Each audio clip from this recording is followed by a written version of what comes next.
Quelle époque, grogne-t-elle. Le bus n'est pas pressé, il avance à pas d'ours. Lové sur les sièges du fond, garçon rieur au corps gracile, deux ados se roulent des pelles. Qu'elle meurt, acquiesce-t-il. Ils sont vieux comme le monde, désapprouvent de concerts, parlent un peu de tout, des plaisirs, des jours. Elle se rend sur la tombe de son deuxième mari. Son mari est mort il y a 23 ans. Eh bien, elle pense que s'il revenait, il n'en reviendrait pas.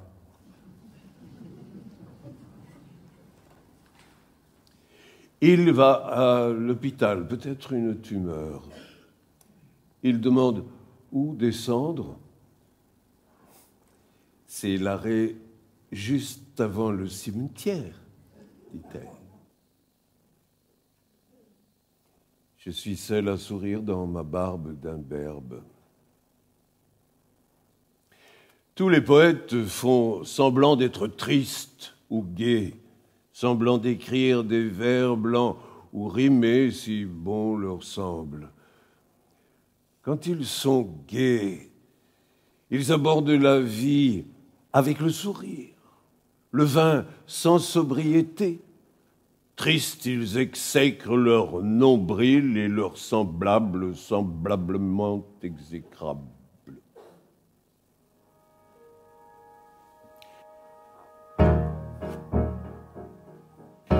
Les poètes mettent des mots, mots qui pleuvent ou qui volent comme ils peuvent et où ils veulent. Ça les console d'être poète, mais en surface, en vérité, ça ne résout pas leur poème.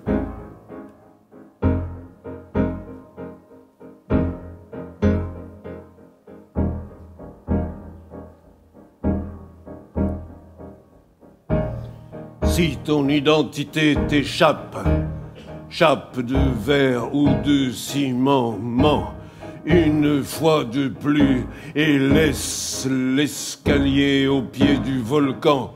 Quand tu t'égares dans le vent, vends ta raison au plus offrant, franchis les seuils que tu redoutes.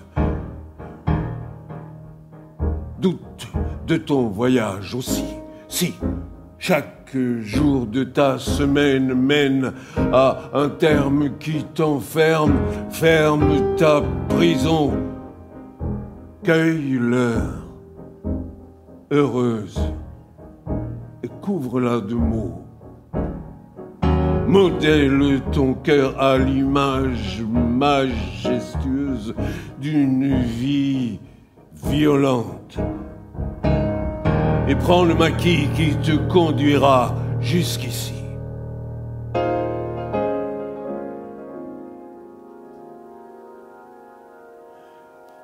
Je cherchais des mots sans usage, à l'exception de leur beauté, qui m'aidaient à dicter des rêves à nos nuits blanches sous l'été. Je rasais les murs à la traîne de maigres amours de passage qui m'apprenaient à respirer quand je suffoquais de silence. J'ai promené ce souffle court tout au long de l'adolescence.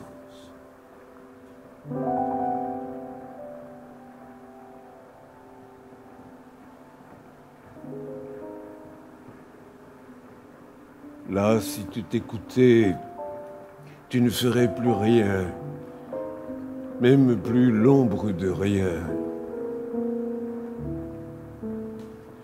Tu laisserais les fruits mûrir aux branches, puis tomber, puis blêtir, puis pourrir dans leur jus. Tu marcherais lentement, au gré d'un vent léger, au rythme des marées et du ciel paresseux, car l'urgence ne serait plus de mise ni nulle part. Si même elle t'appelait, tu ne décrocherais pas. Tu décroches de tout et surtout de l'amour.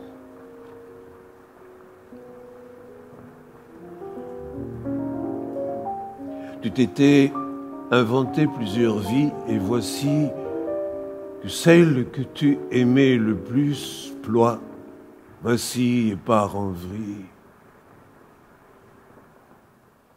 Tu deviendrais muet sans même le savoir.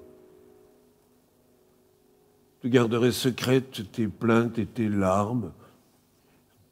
Tu écrirais des poèmes que personne ne lirait. Les jours impairs, tu te cuisinerais des pâtes, pourvu qu'elles soient cuites à point, juste comme elle les aime.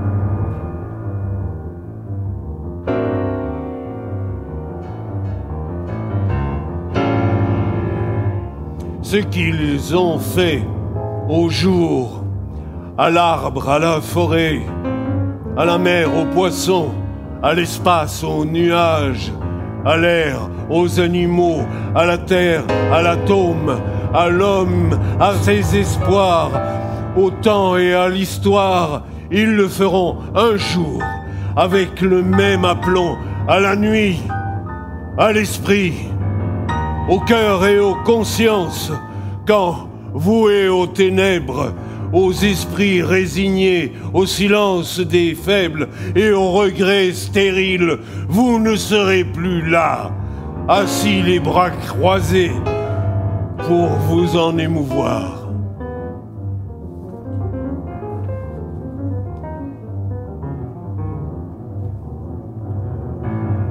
Je parle pour ceux qui pleurent, qui écorchent une langue que d'autres font chanter. Je parle de ceux qui veillent et renoncent par pudeur à habiller leurs rêves. Je parle au nom de ceux qui savent leur destin, mais se trompent de route. Je parle avec des mots du silence où les a enfermés notre histoire. Je parle dans vos yeux de ces êtres meurtris ou que nos valeurs ravalent. Je parle sous la dictée d'une voix unanime au bout de sa patience. Je parle d'où je suis, complice d'une classe qui étouffe les faibles. Et je lis sur vos lèvres que vous n'entendez pas la révolte qui gronde. Les temps sont de retour. Des règlements de compte. Les crânes et les échines craquent sous les gourdins. Les mêmes qui parlaient de refaire le monde viennent prêter main forte au lynchage des ombres. Ma rue est noire et grasse. Elle accuse le cou, les loups et les voisins d'incivisme et peut-être de répandre la peste. Sous mes fenêtres brunes, on érige des murs, des prisons et des cages.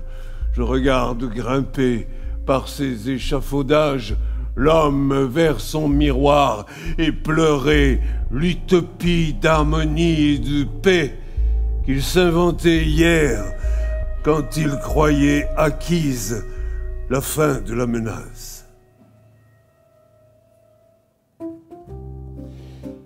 Si les poètes tac-tac pleurent, qu'ils demandent l'aumône à l'une et la lune à l'autre le pardon.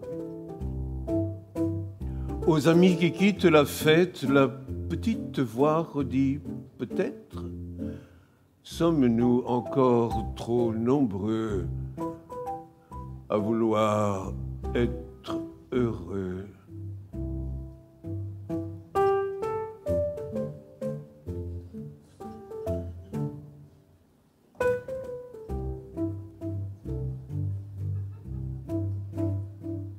Dans un poème tac-tac, on peut se découvrir quand la température le permet.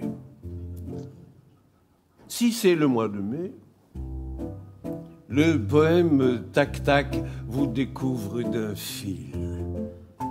Ce fil, pour peu qu'on le titille ou qu'on le tire,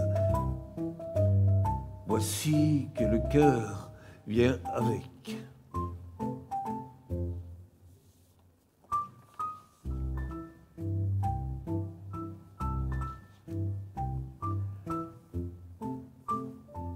Au fond, il est doux de savoir qu'il existe ici ou là des poètes tac-tac, qu'ils ont des poils de nez, qu'ils tirent d'un coup sec, qu'ils s'éveillent une main logée entre leurs cuisses et qu'ils sont mes amis.